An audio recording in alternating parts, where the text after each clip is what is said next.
What you just heard were flashbangs used by SWAT in Jackson County. Actually, I think what they said is, come out with your hands up, we have a warrant. Flashbangs in the early morning. Armored SWAT vehicles surrounding a quiet Georgia neighborhood, and federal agents shouting, "Come out with your hands up. We have a warrant." What unfolded in Jackson County wasn't just another drug raid. It was a battlefield moment in America's war against the cartels. This wasn't small-time street dealing. Agents discovered a paramilitary-style organization equipped with 26 firearms including 12 rifles, and even a grenade launcher. Alongside the weapons, enough fentanyl to kill nearly 7 million people. And here's the shocking part. Many of the criminals running this operation were repeat offenders who had already been convicted of drug trafficking, released and went right back to business. This time targeting communities in Georgia, a state already reeling from a 53% spike in overdose deaths in just 1 year. Oh yeah, that's code 440th place west of Central, suspects in custody. The FBI's major takedown of cartel traffickers in Athens, Georgia, and reveal how President Trump's Operation Take Back America is striking back against these ruthless networks threatening our families, our neighborhoods, and our future. The FBI's Atlanta office, working side by side with the Safe Streets Gang Task Force, delivered one of the most significant blows to cartel activity in Georgia history. 17 gang members tied to a violent drug trafficking organization were arrested in a coordinated crackdown that exposed just how deep cartel influence runs in American communities. 5:30, a major gang crackdown. Tonight, the FBI says it arrested 17 alleged gang members in connection to a violent drug trafficking ring out of Athens. Just this morning, the FBI's Atlanta office joined the Safe Streets Gang Task Force to make those arrests. 11 Alive's Chase Howell spent the day talking to people in the Athens area who say they woke up to SWAT pounding on their neighbors' doors. Let's start with the numbers, because they're staggering. Agents seized 26 kilograms of cocaine.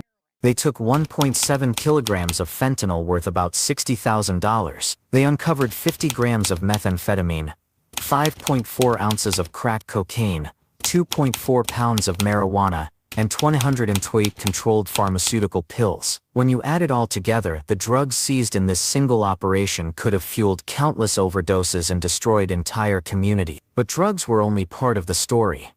The weapons cache was even more chilling.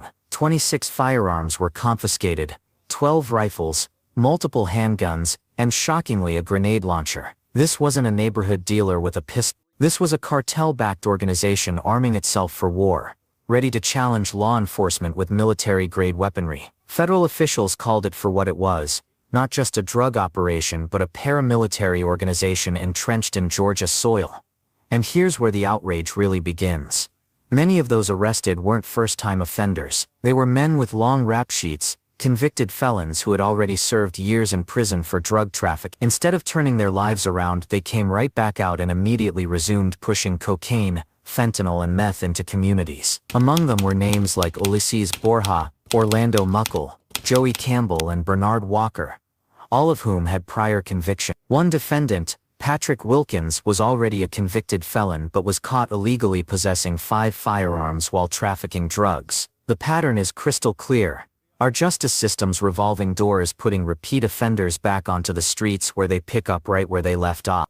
The ringleader of this network, according to prosecutors, was 48-year-old Elio Janes Pineda, known as Chito. His background, Mexican. His mission, to establish a permanent cartel foothold in Georgia. And make no mistake, Athens wasn't chosen randomly.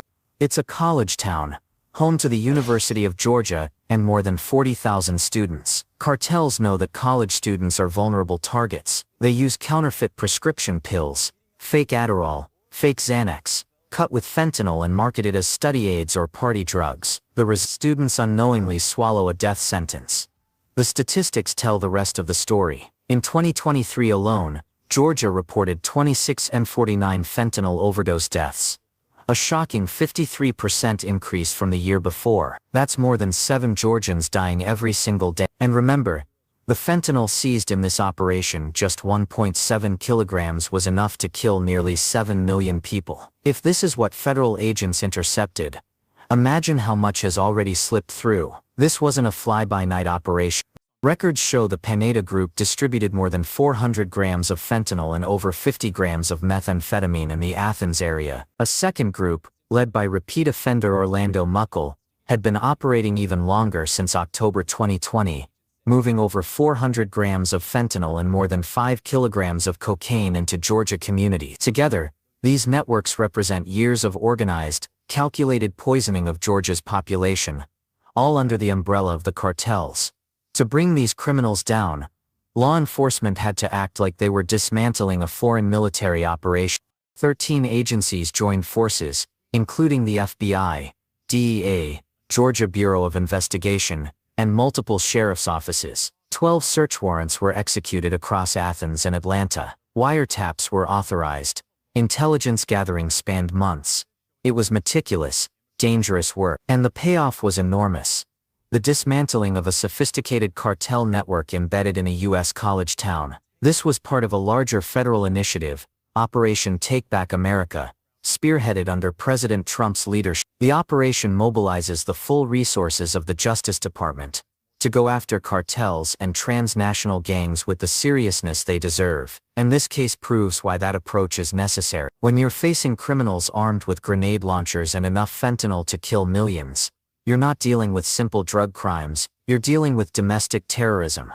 The penalties these defendants face reflect that reality. Federal prosecutors have unsealed indictments carrying maximum penalties of life in prison. For the first time in years, the system is sending a message.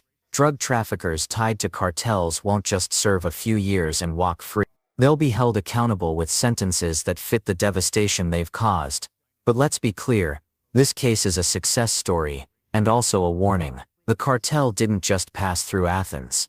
They set up permanent infrastructure. They used local streets like Jennings Mill Parkway and Thomas Parkway as distribution hubs. They treated neighborhoods like Jimmy Reynolds Drive and Tyler Circle as their territory. They blended into communities, hiding in plain sight while funneling poison into Georgia households. And while these 17 offenders are now behind bars, countless other networks remain across America. Cartels are adaptable. They use encrypted apps for communication, social media for marketing, and even delivery services to move their products. They don't care if their fake pills kill teenagers. In fact, cartel members have admitted they view overdose deaths as collateral damage. If a user survives, they become addicted. If they die, it's just business. That's why law enforcement officials are warning families, never take any pill that wasn't prescribed directly by a doctor. Even trained DEA agents admit they can't tell the difference between a legitimate pill and a counterfeit one laced with fentanyl. The danger is invisible, and it's everywhere. So yes, this Georgia bust was a huge win. 17 cartel affiliates arrested, 26 firearms including a grenade launcher off the streets, nearly 7 million potential deaths prevented through the seizure of fentanyl. But the broader battle continues. The Sinaloa cartel, the Jalisco New Generation cartel, and countless affiliates remain active in every U.S. This is why President Trump's vision of treating cartels as terrorist organizations resonates. These aren't simply gangs. They are paramilitary groups with international reach, billions in profits, and a strategy that leaves tens of thousands of Americans dead every year. And until America commits to fighting them with the full force of its intelligence, law enforcement and military, communities from Boston to Athens will remain at risk. America, the FBI's raid in Georgia proves one thing. When law enforcement unites, when intelligence is shared, and when our leaders refuse to back down, cartels can be crushed. 17 traffickers are behind bars.